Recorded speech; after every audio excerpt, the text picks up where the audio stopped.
pleasure to be here in Vancouver and to give this lecture. I lived in Vancouver for 20 years, and it's always great. In about 1985, and like a lot of people who do the kind of work that I do, my life was transformed in the mid-'80s with the arrival of a computer.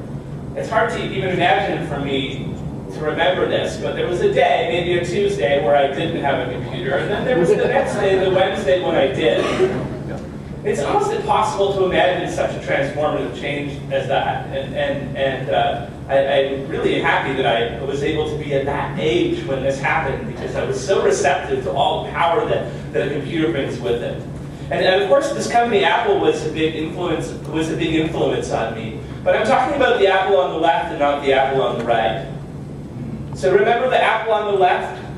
Right? The rainbow's not even in the right order. That is how punk rock they were. And then at some point, they became this newer, cleaner, the color was removed, the logo was encased in ice, they became this dominant thing. But for me, this was the computer that I'll always associate with Apple, and this was that computer that arrived on that Wednesday.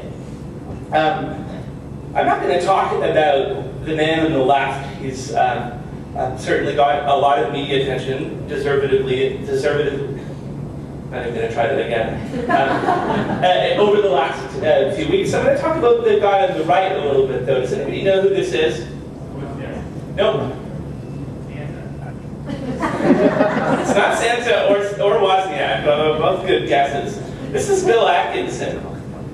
Bill Atkinson was one of the early members of the Apple team, and among other things, he gave us this incredible legacy.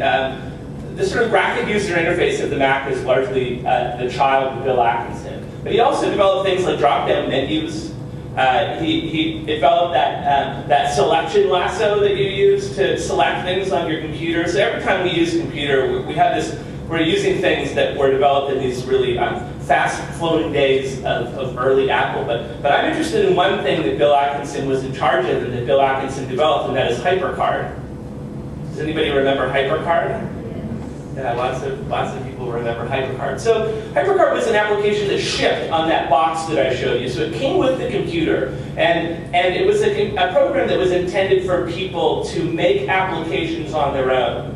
So they were making computer programs on their computer.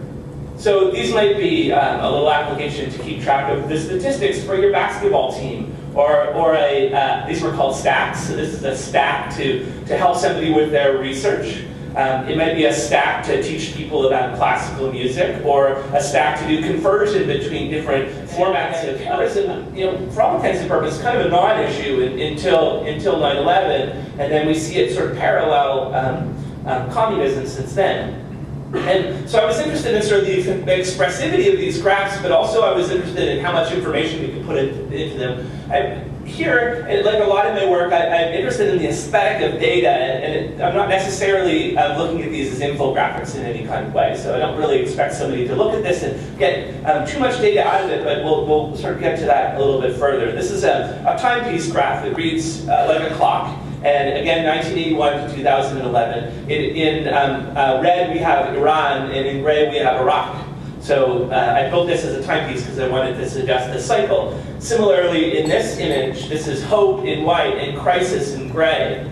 So we can see there's been 3 times when crisis has ellipsed hope, and we're in the middle of one of them right now. Art gallery where I was doing the residency, and we were exploring relationships between large archives of images. So we had an image archive in this project, which was about 50,000 images, and we wanted to find interesting ways that people could explore that archive that were nonlinear and weren't what your usual sort of search activities were. So we came up with 2 ideas, and I only put one of them in the slides, but I can talk briefly about the other.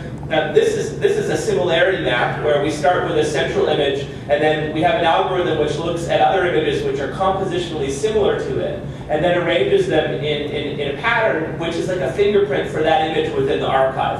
Each image has its own fingerprint because it's more or less similar to every image in the archive in different ways. So we get some quite interesting forms that come out of these.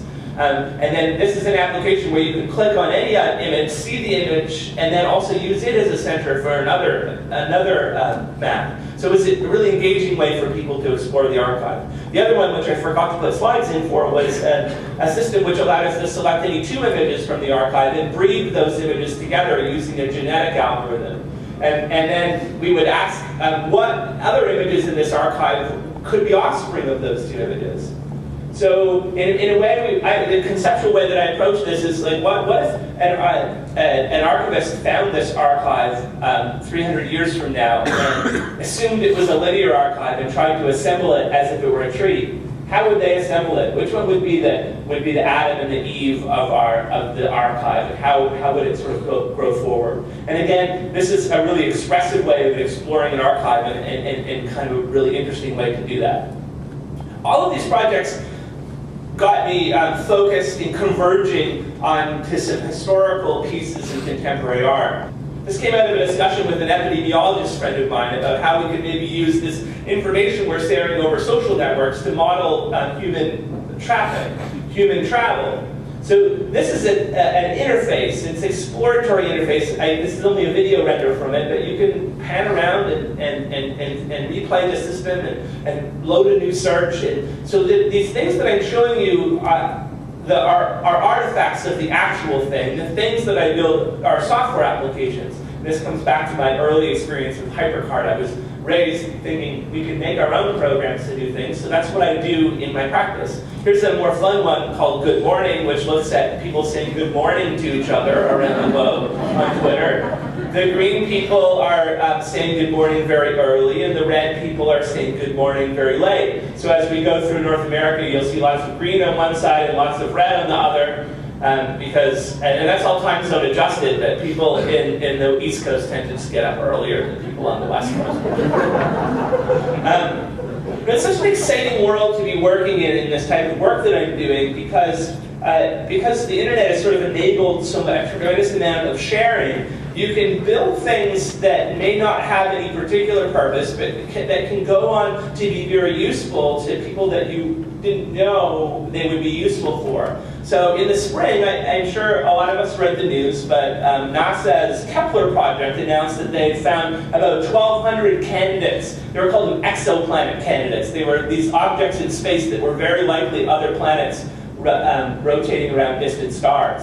So I read that paper, and if you've ever read astronomy papers, they're not particularly easy to read. So I wanted for myself to make a visualization to understand this better. And this is another key thing that people miss about visualization. They think about visualization as being the end point, but visualization is a tool. That tool may very well be the end point, but it can happen at sort of any point throughout our process. So I built a series of visualizations of this data to help me understand it. This first one taught me a lot that I just didn't get for the paper. I would have if I was an astronomer, but I didn't because I couldn't read their graphs very well, as I was curious about kind of what was happening within this system. And I posted it on my blog, and it got posted as part of an article on Going about the Kepler mission. And a lot of my work ends up online and ends up with people talking about it. And I don't read any of it because it's horrendously critical. People on the internet, they're like, because there's only one contentious. And so these discussions tend to be very, very contentious. They always start the same way. They say, somebody says, I really like this graphic, and then the next person says, this is a terrible infographic. And then the third person says, this guy needs to read Tufte, and then it just sort of descends from there. So I don't read these things, although I did read this one, and I was quite disheartened. And then the next day I got an email, and it's my favorite email. I want to print it and frame it, because the subject said, hello, Jer from the Kepler mission. And it was from the project leader at Kepler at Ames and NASA, and they wanted to say how much they loved the visualization and how well it showed the data they were talking about. And it was really exciting for me because if I were to want to do work for NASA, it's never going to happen.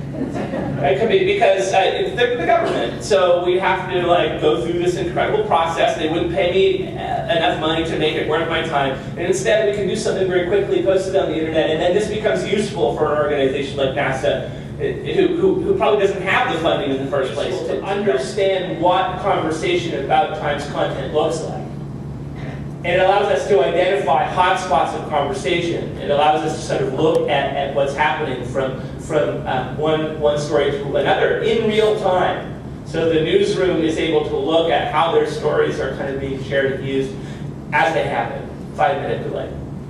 And then I'll skip this one. It's sort of the same thing. But the big picture, lots of content, lots of people, lots of conversations, but a good exploratory tool also allows you to find the small pictures. So this is a cascade which I noticed. Because our tool is automatic, when we're not using it, it's out on a 5-screen video wall outside the Times, and it just explores, sort of passively explores that terrain. So I was walking to go to the elevators, and I saw this cascade, which I never had seen, and I probably wouldn't have found myself. So serendipity kind of plays a little bit of a role here as well. This is a cascade about the fact that religious workers tend to get just as stressed as everybody else, and that they should be taking days off like everybody else does. But I guess like Saturdays and Sundays are harder for them, so they don't tend to take those days off. So this is a conversation among rabbis about this story. And it's hard to see in this graphic, but one of these rabbis has a really great Twitter handle. He's called the Velveteen Rabbi. but this is something we never would have found otherwise. It's the proverbial needle in the haystack, and we never would have seen it. But this is something that we could anticipate maybe the newsroom could see, and then maybe approach the Velveteen Rabbi to get some sort of insight into how that story was written, maybe some other things that might be of interest to the same people in the same community. There we go. This is going to be fun. Let's try it. Okay, so that allows people to explore the Times archive in a more interesting way than just a list. And so I've been doing a lot of thinking about this idea of data in a human context. And we decided that what we do is we frame the archive in people's personal lives. So I'm going to go here, and I'm going to tell it when I was born. And then I'm going to, this is going to be tricky. And then I'm going to tell it when I went to high school or college, or maybe I had parenthood or retirement. And I can adjust these things, but I'm just going to pretend that that's perfect right now. And we're going to go to the next step. And what we're going to do is we're going to assemble, so I can tell it where I lived. I'm going to skip that step as well. That would give me a little bit of a richer experience. But now what I'm able to do is I'm able to explore the archive of the Times in a context of my own life.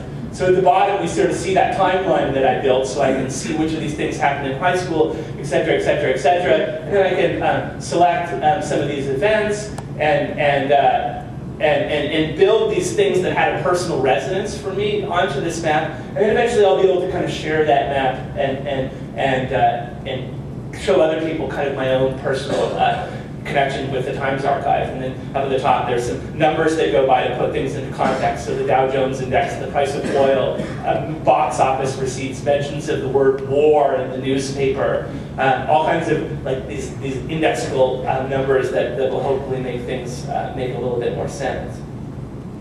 So these are the kinds of things that we're really deeply interested in at the Times R&D group right now. How can data become more personal? How can we build interface that allows people to explore data in the context of their actual lives? We call this sort of the humanization of data, which I think is going to be our focus for the next little while, and something that's going to be quite important. So that sort of brings us back, I guess, to this beginning part about this borderlines between science and art and design. Because if we look at data and we look at how it's being explored right now, it's being explored mostly by in science, but not as much by designers and artists. And I think that kind of combination of forces is going to be important to allow us to understand how this data can make more sense in a more human and more truly human way.